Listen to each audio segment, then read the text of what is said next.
Hello, everyone. I am Connor McGrath, and today I'm going to be going over my learning theories project. So let me just share my screen really quickly.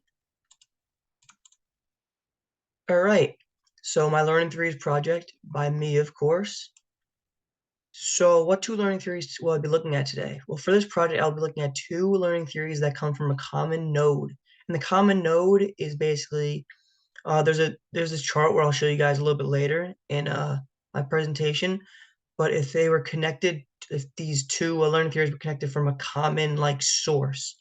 So the two theories I chose are constructivism and discovery learning. So how are these two learning theories connected? So both constructivism and discovery learning are connected through Swiss psychologist Jean Piaget. If you guys look at my mouse, so constructivism is right here, and Piaget is right here, and there's a line that connects discovery learning. I know it's a little hard to see, but just follow the mouse and you can see, yep, right there. All three are connected. So who was Jean Piaget? So Jean Piaget was a Swiss psychologist known for his work on child development. He's best known for his stages of cognitive development. His theory suggests that intelligence changes as children grow. A child's cognitive development is not just about acquiring knowledge. The child has to develop or construct a mental model of the world. So what is constructivism? Constructivism is defined as the idea that learners construct knowledge for themselves. Each learner individually and socially constructs meaning as he or she learns. You have a little picture right there. Some examples of constructivism. So discussion. Constructivism allows students to challenge all ideas, including those put forward by teachers and learning materials. Experimentation, running experiments to acquire original knowledge. Field trips. Field trips may be viewed as a core learning activity. Media, the consumption and production of media such as film. And then play, a recognition of the value of play typically runs through constructivist school culture. So play and field trips are more like elementary school, middle school things. Um, we're not still doing that right now for the most part, but I guess you could take a field trip still, but I feel like that's more of an elementary school thing.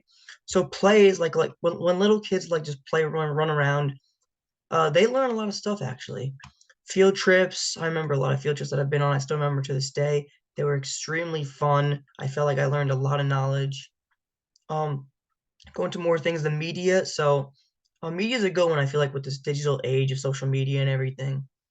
I feel like we learn a lot based on Snapchat and Instagram. And like, I know like some people still watch the news. I occasionally do. I don't watch it that much, but I guess I learn stuff on that.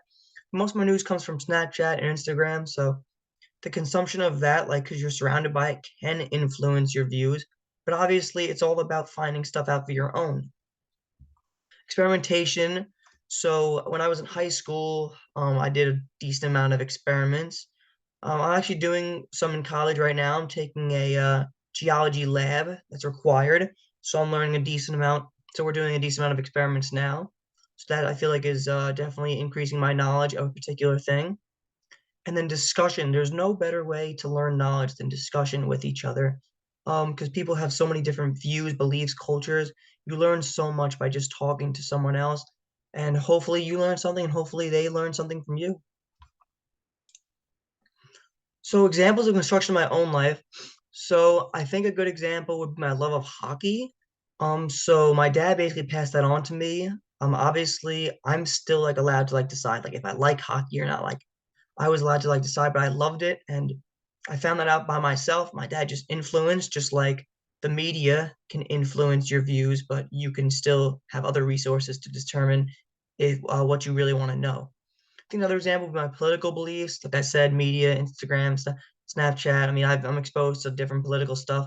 I basically decide which ones I want to listen to and which ones I don't. I'm not going to get into my political beliefs here, but that's what I'll say. You do get exposed to different sides. I mean, everything's so biased nowadays. You got to decide what's not biased and what you think is best for yourself. You can make up your own mind. And the last example could be the foods that I choose to eat. So when I was trying like foods as a kid, like your parents could have a very strong influence on that. Like since they like something, maybe they want you to try it as well. They want you to like it, but like you find out for yourself if you like it or not. So you're finding out through like experimentation. So pros and cons of constructionism. So the pros is this method of teaching is effective for students who learn better in a hands-on environment and help students to better relate the information learned in the classroom to their lives. And secondly, in a constructionism classroom, students often work in groups. This helps students learn social skills, support each other's learning process, and value each other's opinion and input. Cons, the constructivism curriculum also eliminates standardized testing and grades. This eliminates grade-centered goals and rewards, as well as comparisons of student statewide or district-specific progress. The training necessary for constructive teaching is extensive and often requires costly long-term professional development. And those last two are the cons. So what is discovery learning now? So discovery learning is a kind of teaching that is based on the student finding things out for themselves, looking into problems and asking questions. As you could see, that is kind of very similar to constructivism, which they are very similar. They are a little bit different. I think discovery learning is a little bit more in depth, but they are definitely similar. Some examples of discovery learning. So interviews help students discover the amazing information they gather by just talking with people. Similar to discussion in constructivism, you gain the most knowledge when you talk with people. Solo work, some of the best discovery learning projects are done solo. Give your students a problem or subject to research on their own. Database analysis, assign data that is related to a topic and encourage students to investigate, ask questions, and form their own conclusions. And encourage mistakes. When students take control of their own learning, mistakes are inevitable, but mistakes are part of discovery learning. So yeah, so I already went over the interview discussion. Solo work, I mean, you can learn a lot by yourself. Sometimes you just need to be able to learn by yourself. You need to like you just need privacy. That's where some of the best learning can come from. Mistakes are important. Making mistakes is part of life. You should be making mistakes when you do like question stuff. Like mistakes are an important part of life. Nobody's perfect, so I think that's very important. Examples of discovery learning in my own life. Doing experiment science class, the way to test if as a way to test if a hypothesis is true or false. So I went over that basically a little bit before. So high school, we did a lot of tests on hypothesis. We did a lot of tests on a hypothesis and like seeing if they're true or false. And it like the experiments led us right to that. Deciding what to eat for dinner. So as a college student right now, it can be hard to eat healthy.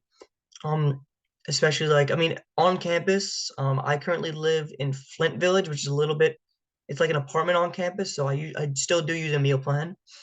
So I do find some healthy things on campus, but there's a lot of unhealthy things on campus as well. So doing my research to try and find out what's healthy and what's not is a good thing. And to if I'm trying to eat off campus, if I want to eat healthy, just make sure it's not too much money. I mean, as a college student, everyone knows we don't have that much money right now, so you should try to watch your wallet. And then I'd say this class as well, because I say this class is asynchronous, so we do all of our work online. So I'm not in a classroom with a professor or anything. So I'm doing my own research to basically learn about the class and doing and solving the problems of the assignments that are due. So pros and cons of discovery learning. So pros, it personalizes the learning experience, and it's highly motivating and it allows individuals the opportunity to experiment and discover something for themselves. And it also develops problem solving and creative skills. And then cons, cognitive overload, potential to confuse the learner if no initial framework is available, and then measurable performance compared to the hardcore instructional designs is worse for learning situations.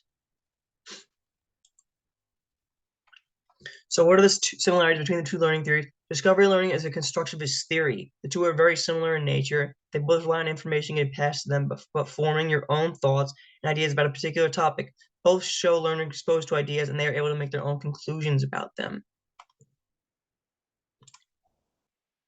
And how are they different? According to EdTech magazine, constructivism is a knowledge constructed by the reader. Discovery learning is the leaders gain knowledge from forming and testing hypotheses. So I think a main little typo. I think a main difference is constructivism is when the learner forms their own opinion about something, while discovery learning takes it a step further with more research. Discovery learning, you may form a hypothesis and test it, or just solve a problem. Discovery learning is more of a depth version of constructivism. So I'm going to end it with well, actually I'll just show these are my citations really quickly.